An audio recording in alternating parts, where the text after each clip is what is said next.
ধর্মের নামে, ঈশ্বরের নামে বলি করা, জবাই করা, এর থেকে বড় নৃশংসতা কিছু নেই।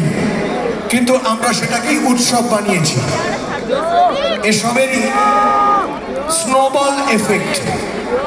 আগেও ছিল মানুষ মারা, আবারও আসছে মানুষ মারা। উপলক্ষ কি? ধর্ম নাকি? এটা কি ধর্ম? না, এটাই তো লোকে বুঝছে না। এটা বোঝাতে হবে আমি বিশ্বাস করি না। কিন্তু ওই যে বললাম, ধ্বংসের বাজার যুদ্ধ হলে লোকের সাংঘাতিক আনন্দ হয়। লোকে টিভি খুলে বসে থাকে, কখন কোথায় বোমা পড়লো, কোন দেশটা ধ্বংস হয়ে গেল। একটা করলে এই আস্তে আস্তে না, এইভাবেই হিংসাটাই আমাদের ধর্ম হয়ে যায় সবার, সারা পৃথিবী। এবং যুদ্ধটা একটা দারুণ আবিষ্কার হয়ে দাঁড়ায়।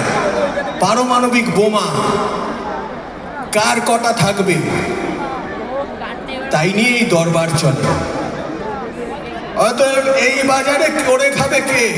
আমার তো মনে হয় যার গান গাইলাম, Greek goddess of retribution and revenge, তারই তো বাজার।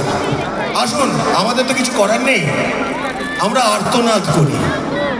এখান থেকে একটা পরীক্ষা কেটে দিচ্ছি, এখানে একটা দেশ আর এইখানে আরেকটা দেশ। দেখা যাক আত্মশক্তিতে কে বেশি অন্তত আর্তনাদ করতে পারে, চিৎকার করতে পারে। আমি বিশ্বাস করি, আমরা এই বিশ্বাস থেকে রক গানে এসেছিলাম যে চিৎকারটাও কিন্তু করতে হয়, ওটাও এসেনশিয়াল। এবং আদিম মানুষের গানেও এই চিৎকার ছিল, ফিসফিসও ছিল, কান্না ছিল, হাসি ছিল, চিৎকার বর্জন করে কিন্তু নয়।